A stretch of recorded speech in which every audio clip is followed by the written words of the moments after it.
Hello बच्चों, चलो मैं आगे कंटिन्यू करती हूँ। हिमालय के आंगन में उसे किरणों का दे उपहार। उषा, उषा यानी कि सवेरा, उषा यानी कि सवेरा या भोर, लिख लीजिए आप लोग।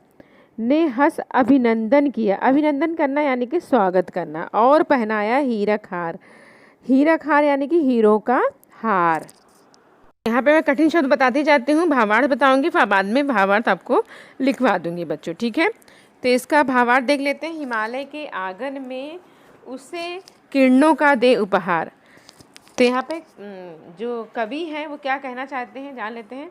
भारत की महिमा का गुणगान करते हुए कवि जयशंकर प्रसाद जी कहते हैं कि हिमालय पर्वत के आंगन में उषा ने हंसकर किरणों को उपहार दिया है, ठीक है। और उषा ने इस देश को अभिनंदन करते हुए हीरो का हार पहनाया है।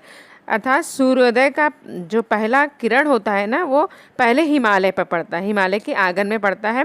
और भारत देश में उदित होने वाला, जो निकलने वाला है सूरज, अपने सुनहरी किरणों को क्या है वहाँ पर छोड़ता है। वह मानो वह भारत को क्या कर रहा है, अभिनंदन कर रहा है, हीरो का हार पहना रहा है। इसका भावार्थ ये होगा, ठीक है बच्चों। आगे बताती हूँ मैं। सेकंड पैराग्राफ का देख लेते हैं हम लोग। जगे हम लगे जगाने विश्व, लोक में फैला फिर आलोक। लोक यानी कि संसार, दुनिया को कहा गया है। आलोक यानी कि प्रकाश को कहा गया है। योम यानी कि बच्चों योम यानी कि आकाश को कहा गया, ठीक है। पुंज हुआ तब नष्ट, तम यानी कि अंधेरा, पुंज यानी कि समूह, अखिल, अखिल यानी कि संपूर्ण, संस्कृत यानी कि संसार, हो उठी आलोक, आलोक यानी कि शोक रहित। इसका अर्थ देख लेते हैं हम लोग। उषा ने जब उदित होती है तो भारतीय ज्ञान रूपी किरणों के नींद से जाग जाते हैं। यानी कि सूर्य का जब प्रकाश पड़ता है तो भारतीय ज्ञान रूपी किरणों से नींद से क्या हो जाते हैं, जाग जाते हैं। वो सिर्फ जागे नहीं, बल्कि उन्होंने दुनिया में व्याप्त अज्ञान रूपी जो अंधकार था उसे दूर भगा देते हैं, यानी कि प्रकाश की तरफ चले जाते हैं। इसी तरह समस्त संसार में यानी कि पूरी दुनिया में ज्ञान का प्रकाश क्या हो जाता है बच्चों, फैल जाता है, और सब लोग पुनीत कार्य करने लग जाते हैं। भारतीयों के लिए इसी श्रेष्ठ कार्य के कारण ही विश्व रूपी प्रकाश में अंधकार क्या होता है, नष्ट हो जाता है, और समस्त संसार में दुख है, दर्द है, शोक है, वो सारी चीज़ें क्या हो जाती हैं, सब चीज़ों का नष्ट हो जाता है, सब चीज़ों का अंत हो जाता है बच्चों। समझ में आया। तीसरा पैराग्राफ देख लेते हैं हम लोग। बिमल वाड़ी, बिमल यानी कि पवित्र, वाड़ी यानी कि सरस्वती को कहा गया है यहाँ पर बच्चों। विमल वाड़ी में बीड़ा ली, कमल कोमल कर में साप्रीत, कर यानी कि हाथ को कहा गया है यहाँ पर। सत स्वर सत सिंधु में उठे, छिड़ा तब मधुर श्याम संगीत, श्याम यानी कि श्याम वेद को कहा गया है। साप्रीत यानी कि प्रेम के साथ, ठीक है बच्चों। अब इसका अर्थ देख लेते हैं। इसका अर्थ है कि भारत देश की महिमा इतनी गौरवशाली है, इतनी महान है कि देश के विश्व के संगीत का अनमोल सौगात दी जाती है, ठीक है। संगीत की देवी कौन है बच्चों, माँ सरस्वती हैं, ठीक है। उन्होंने अपने हाथों में क्या लिया है, बीड़ा लिया, एक हाथ में बीड़ा लिया और दूसरे हाथों में प्रेम के कमल को धारण किया है, ठीक है। क्या धारण किया है, दूसरे हाथ में कमल को धारण किया है, धारण किया हुआ है, और संगीत का अमृतपान करवा रही हैं। इसी कारण विश्व रूपी जो सत सिंधुओं का संगीत, सत स्वर गूंज उठे हैं, और मधुर श्याम वे संगीत का आविष्कार हुआ। यानी कि जो 7 नदियां हैं, 7 सिंधु हैं, उसमें क्या है, वो गूंज उठा है, जो स्वर बज रहा है वो गूंज उठा है, संगीत गूंज उठा है। इसकी वजह से क्या हुआ, साम वेद संगीत का आविष्कार हुआ है, ठीक है बच्चों। आपको भावार्थ समझ में आ गए होंगे। तो मैं भावार्थ एक एक करके, तीनों का भावार्थ ना एक एक करके लिखवा देती हूँ आपको, ठीक है। तो आप लिख लीजिए। हिमालय के आंगन में, पहले इसका लिख लीजिए, हिमालय के आंगन में हीरा खार, यहाँ तक कर लिख लीजिए। कवि भारत देश की महिमा का बखान करते हुए कहता है कि सूर्य सबसे पहले अपनी किरणों का उपहार हिमालय के आंगन अर्थात भारतवर्ष को देता। उषा हंसकर भारतवर्ष का अभिनंदन करते हुए उसे हीरो का हार पहनाती। यहाँ कवि ने प्रातःकाल हिमालय की बर्फ से गुजरने वाले सूर्य की किरणों को हीरों को हार की उपमा दी है, ठीक है, क्योंकि किरणों के कारण बर्फ हीरे की भांति चमक रहा है। बर्फ गिरी हुई है हिमालय पर और उस पर सूर्य की किरणें जब पड़ती है ना बच्चों, ऐसा लग रहा है कि हीरे की भांति चमक रही है, ऐसा लग रहा है हीरो का हार उसने पहन रखा है और उसकी उपमा किससे दी जा रही है? हीरो के हार से दी जा रही है। दूसरे पैराग्राफ का अर्थ देख लेते हैं हम लोग। जगे हम लगे जगाने, अखिल संस्कृत हो उठी आलोक। यहाँ इसका देख लेते हैं। सबसे पहले ज्ञान का उदय भारत देश में हुआ, ठीक है, सबसे पहले ज्ञान का उदय कहाँ पे हुआ बच्चों? भारत देश में हुआ। ज्ञान के प्रचार प्रसार की शुरुआत हुई और संपूर्ण विश्व में ज्ञान का प्रकाश फैल गया। इससे आकाश तक व्याप्त अज्ञान और अंधकार नष्ट हो गया। पूरी सृष्टि क्या हो गई? ज्ञान से प्रकाशित हो गई, आलोकित हो गई और शोक रहित हो गई। यानी सब जहाँ प्रकाश ही प्रकाश था, ज्ञान ही ज्ञान था, जो अंधकार था वो सारी चीज़ें क्या हो गई बच्चों? नष्ट हो गए। ठीक है बच्चों, समझ में आया भावार्थ इसका? अब हम थर्ड का भावार्थ देखेंगे, थर्ड पैराग्राफ का भावार्थ देखेंगे। आप लोग लिखते जाइए तो आपके एग्ज़ाम के लिए बहुत अच्छा रहेगा, आपको याद करने में भी बहुत अच्छा रहेगा बच्चों। ठीक है, बिना लिखे आपको नहीं याद होगा, इसलिए आप लिखते जाइए। जैसे जैसे मैं बताती जा रही हूँ वैसे वैसे आप लिखते जाएंगे। कठिन शब्द को लिखेंगे, भावार्थ को लिखेंगे तो ज़रूर आपको ये पैराग्राफ याद हो जाएंगे बच्चों, समझ में भी आ जाएंगे आपको अच्छे से। तो हम थर्ड पैराग्राफ देखते हैं। विमल बाड़ी ने छिड़ा तब मधुर श्याम संगीत। इसका देख लेते हैं।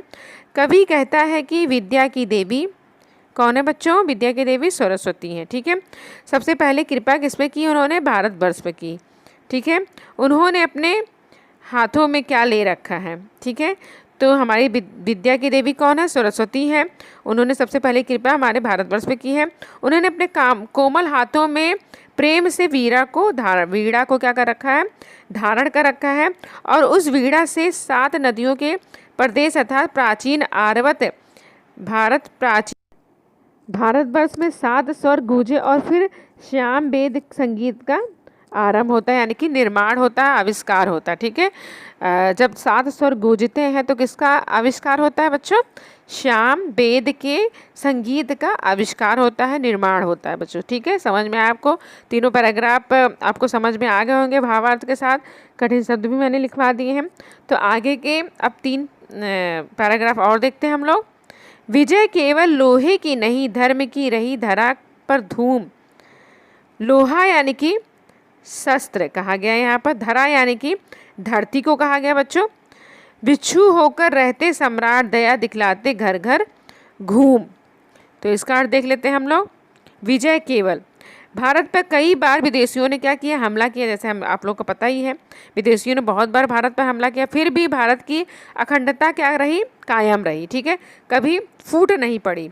इन युद्धों में भारत की जीत हुई। इन युद्धों के बाद भी भारत में क्या हुआ? जीत गई भारत ने सभी को सिखलाया कि यह सिर्फ लोहे की जीत नहीं, बल्कि यह जीत हमारे किसकी है? धर्म की है। धर्म का ठीक से पालन करना हमारा क्या है? कर्तव्य है। इससे बढ़कर और कोई जीत नहीं हो सकती है। भारत ने दुनिया के सामने कई आदर्श रखे हैं, जैसे कि राजकुमार गौतम बुद्ध है।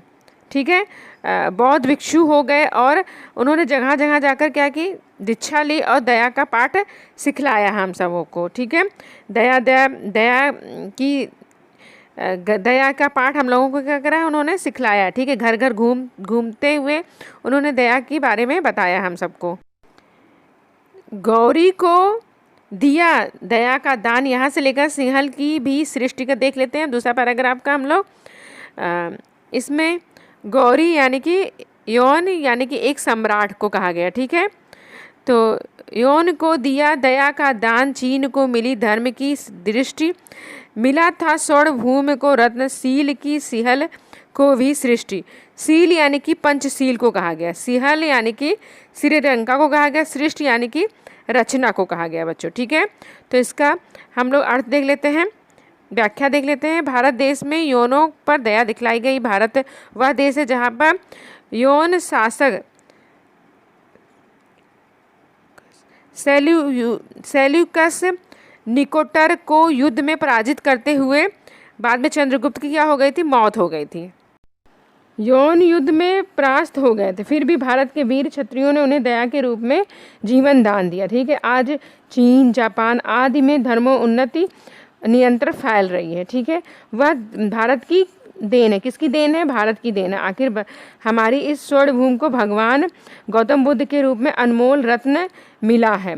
गौतम बुद्ध ने मार्गदर्शन किया, बौद्ध भिक्षुओं को, बर्मा के लोगों को बौद्ध धर्म के उनके बारे में बताया, त्रिरत्न यानी कि बुद्ध, संघ, धर्म का ज्ञान कराया। उन्होंने श्रीलंका पंचशील, झूठ ना बोलो, चोरी ना करो, नशा ना करो, हिंसा ना करो, पाप ना करो, ये सारी 5 चीज़ों का ज्ञान कराया। हमारे देश में सिंहल यानी कि श्रीलंका की रूपी मूल्य अनमोल रूप दिया, जिसका अनुकरण करते हुए वहाँ के लोग भी आज प्रगति कर रहे हैं। ठीक है बच्चों, आगे का देख लेते हैं। किसी का हमने छीना नहीं, प्राकृतिक का रहा पालना यही, हमारी जन्मभूमि थी यही, कहीं से हम आए थे नहीं। तो इसमें ज़्यादा कुछ कठिन शब्द नहीं है बच्चों। ठीक है, इसमें कोई कठिन शब्द नहीं है। तो इसका हम भावार्थ डायरेक्ट देख लेते हैं। इसका भावार्थ क्या है? तो इसका भावार्थ है, भारत की प्रकृति की अनोखी छटा क्या है? बहुत ही निराली, बहुत ही सुंदर है। यहाँ की प्रकृति इतनी सुंदर है कि हमने कभी इन सबको सब दे दिया कि हमें किसी से कुछ मांगने की नौबत ना आए। ठीक है, परिस्थिति ना आए। अतः हमें किसी से कुछ मांगने या कुछ छीनने की आवश्यकता ना पड़े, ना पैदा हो। हम सब आर्य हैं और हम यहाँ किसी अन्य स्थान से नहीं आए हैं, बल्कि ये पवित्र देश हमारा है और हमारा जन्म यहीं पे हुआ है। ये हमारी जन्मभूमि है। ठीक है, अब भावार्थ एक एक करके मैं लिखवा देती हूँ।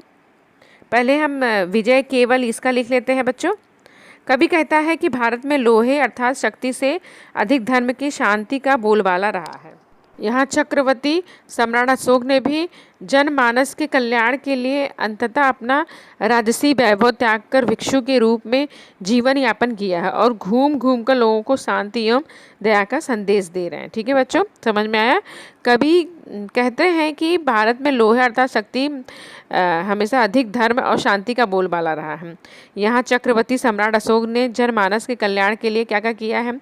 अपना राजसी वैभव सब त्याग कर जीवन यापन किया और घर घर घूम कर उन्होंने दया का संदेश दिया है बच्चों। ठीक है, आगे देखते हैं हम लोग। सेकंड स्लाइड का देख लेते हैं। गौरी को दिया, इसका देख लेते हैं। भारत देश वीरों की भूमि। किसकी भूमि? भारत देश जो है वीरों की भूमि। उसमें पृथ्वीराज चौहान जैसे वीर यहाँ पर पैदा हुए। उन्होंने अपने कट्टर शत्रु मोहम्मद गौरी को क्षमादान दिया। सम्राट अशोक ने अनुयायी भिक्षुओं को चीन में जाकर धर्म का प्रचार प्रसार किया। उन्होंने स्वर्ण भूमि अर्थात बर्मा के लोगों को बौद्ध धर्म के त्रिरत्न अर्थात बुद्ध धर्म, संघ आदि का ज्ञान कराया। सिंहल द्वीप अर्थात श्रीलंका के पंचशील के सिद्धांतों को उन्होंने अवगत कराया। पंचशील सिद्धांत जो थे मैंने बताया था, झूठ मत बोलो, चोरी मत करो, नशा मत करो, हिंसा ना करो, पाप ना करो, ये से 5 पंचशील सिद्धांत थे, उससे अवगत कराया था। ठीक है, दूसरा देख लेते हैं हम लोग। किसी का हमने छीना नहीं, इसका देख लेते हैं हम लोग। कवि कहता है कि हम भारतवासियों ने कभी किसी का कुछ छीना नहीं है। यह भूमि प्राकृतिक का पालना अर्थात प्राकृतिक घटकों से सदैव संपन्न रही है। हम कहीं और से नहीं आए हैं, हमारी जन्मभूमि यही रही है और हम यहीं के निवासी हैं। ठीक है, तो ये कवि यहाँ बताना चाहते हैं कि हम यहीं के निवासी हैं, हम कहीं और से नहीं आए, हमारी जन्मभूमि यही रही है और सदैव प्राकृतिक का पालना संपन्न रहा है। तो इस तरह से आगे का देख लेते हैं। आगे है, चरित्र पूत भुजा में शक्ति, नम्रता रही सदा संपन्न, हृदय के गौरव में था गर्व, किसी को दे ना सके विपिन्न। अब इसका देख लेते हैं। इसमें पूत यानी कि पवित्र, भुजा यानी कि बाजुओं को कहा गया है। तो यहाँ कवि कह रहे हैं कि भारत माता के हम चरित्रवान क्या हैं? पुत्र हैं। उनकी भुजाओं का शक्ति हैं, वे हमेशा नम्रतापूर्वक व्यवहार करते हैं। उनके हृदय में देश के गौरव के लिए अपार श्रद्धा है, प्रेम भावना है। वह इन गुणों के कारण किसी से विपिन्न दीन नहीं देख सकेंगे। ठीक है, किसी को दुखी नहीं देख सकेंगे। दीन दुखियों की हमेशा मदद करते रहेंगे, हमेशा उसके लिए तत्पर रहेंगे। मानव सेवा करना उनका परम धर्म है। मैं भावार्थ आपको सेकंड का देख। हमारे संचय में था दान। संचय यानी कि एकत्रित। अतिथि थे सदा हमारे देव, अतिथि यानी कि मेहमान। वचन में सत्य, हृदय में तेज, प्रतिज्ञा में रही थी टेप। वचन यानी कि बोली बातें, तेज यानी कि चमक, प्रतिज्ञा यानी कि कसम, टेप यानी कि आदत।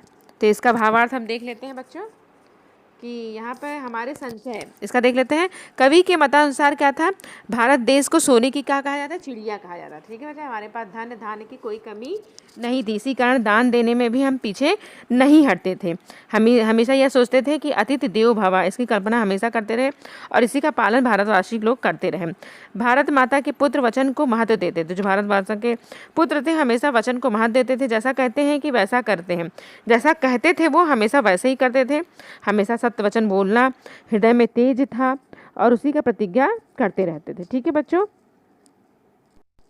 अब ये वाला पैराग्राफ देख लेते हैं। वही है रक्त, वही है देश, वही साहस, वही ज्ञान, वही है शांति, वही है शक्ति, वही हम दिव्य आर्य संतान। इसका देख लेते हैं बच्चों। रक्त यानी कि खून, साहस यानी कि हिम्मत, दिव्य यानी कि चमकते, आर्य संतान यानी कि आर्य पुत्र। ठीक है बच्चों, इसका देख लेते हैं हम। भावार्थ क्या है, हम भारतवासी अतीत के गौरव में कैसे भूल सकते हैं। आज इतने युगों बाद भी हम भारत के ही निवासी हैं। ठीक है, आज भी हमारे अंदर रगों में वही खून है, वही साहस है, वही शक्ति, वही ज्ञान, सारी चीज़ें विद्यमान हैं।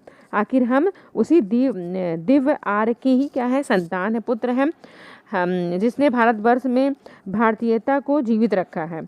हमारे अंदर शांति और सामर्थ्य निरंतर बनी हुई है। लास्ट पैराग्राफ है, जिए तो सदा इसी के लिए, यही अभिमान रहे या हर्ष, निछावर कर दे हम सर्वत्र हमारा प्यारा भारतवर्ष। अभिमान यानी कि प्रतिष्ठा, हर्ष यानी कि खुशी, सर्वत्र यानी कि सब कुछ। निछावर कर देना बच्चों मुहावरा है, लिख लीजिए आप लोग, यानी कि अर्पण कर देना, यानी कि समर्पित कर देना। इसका भावार्थ देख लेते हैं बच्चों। इसका भावार्थ है लास्ट वाले का, हम सभी भारत देश के गौरव एवं उसकी अस्मिता को बरकरार रखने के सदैव क्या रहते हैं, तत्पर रहते हैं। ठीक है, इसी कारण हम प्रगति पथ पर, हम प्रगति के रास्ते पर हमेशा खुशी खुशी हम एक साथ चलते हैं, अभिमान के साथ चलते हैं। इस पवित्र पावन और गौरवशाली भूमि का हम सबका सर्वत्व बनता है कि हम सब कुछ अपना निछावर कर दें। आखिर यह हमारा प्रिय भारतवर्ष है, जिसके लिए हमेशा सर्वत्र निछावर करने के लिए हम क्या करते हैं, तत्पर रहते हैं, हमेशा खड़े रहते हैं, रहेंगे, हमेशा तत्पर रहेंगे। अब इसका भावार्थ एक एक करके हम देख लेते हैं, लिखवा देती हूँ मैं आपको। चरित थे पूत, इसका लिख लीजिए पहले। कवि कहता है कि हम भारतवासियों का चरित्र हमेशा से पवित्र रहा है और हमारी भुजाओं में शक्ति का संचार रहा है और विनम्रता हमारा गहना है।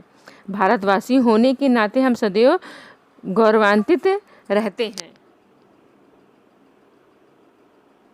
और हम किसी को कष्ट और दुख में नहीं देख सकते हैं। विपत्ति में सदैव एक दूसरे के साथ हमेशा रहते हैं, यही हमारी क्या है, विशेषता है। ठीक है बच्चों, समझ में आया आपको, लिख लिया आप लोगों ने भावार्थ, नोटबुक में लिख लीजिए आप लोग भावार्थ, तो बहुत ही अच्छा रहेगा आपके लिए, एग्ज़ाम के लिए भी बहुत अच्छा रहेगा, जिससे आपको याद करने के लिए मुश्किल नहीं हो, क्योंकि हमें भावार्थ लिखने के लिए आते हैं एग्ज़ाम्स में। ठीक है बच्चों, चलिए आगे के हम और भी भावार्थ लिखवा देती हूँ मैं आपको एक एक करके, जो बाकी रह गए हैं भावार्थ। चलिए आगे का देख लेते हैं हम। हमारे संचय में था डैश डैश डैश, प्रतिज्ञा में रही थी टेप। इसका लिख लीजिए आप लोग। कवि कहता है कि संचय करना भारतवासियों का एक खूबी है, लेकिन उस संचय का उद्देश्य दान देना होता है। अतिथि का हमेशा देवता के भांति सम्मान करते हैं, हम सदैव सत्य बोलते हैं, आज भी हमारी प्रतिज्ञा में पहले भांति रही है। ठीक है, इसका देख लेते हैं। वही है रक्त, वही है देश, इसका देख लेते हैं बच्चों। कवि कहता है कि समय धीरे धीरे भले ही बदल गया हो, लेकिन आज भी हमारा देश वैसे के वैसा ही रहा है। हम भारतवासियों में रक्त का संचार रहा है, उसमें साहस ज्ञान भरा हुआ है। हम शक्ति एवं शांति के प्रतीक हैं। हमारे भीतर आर्यों के सभी गुण हैं, क्योंकि हम उन्हीं की क्या है, संतान हैं। ठीक है बच्चों, समझ में आया कि हमारे अंदर सभी आर्य के गुण भरे हुए हैं और हम किसके संतान हैं, आर्य के ही संतान हैं। हमारे अंदर साहस ज्ञान सारी चीज़ें भरी हुई हैं। तो ये लेखक बताना चाहते हैं। आगे की स्लाइड लास्ट स्लाइड है, तो उसका भी भावार्थ लिख लेते हैं। तो आई होप आप लोगों को ये लेसन समझ में आ गया होगा अच्छे से। जिए तो सदा डैश डैश डैश हमारा भारतवर्ष। इसका देख लेते हैं। हम अपना जीवन भारतवर्ष को समर्पित कर प्रसन्न एवं गर्वान्वित हैं। हम अपने भारत देश का अपना सर्वत्र न्यौछावर करने के लिए सदैव तत्पर रहते हैं। ठीक है बच्चों, हमेशा भारतवर्ष को तत्पर न्यौछावर करने के लिए हमेशा क्या रहते हैं? हम तत्पर रहते हैं।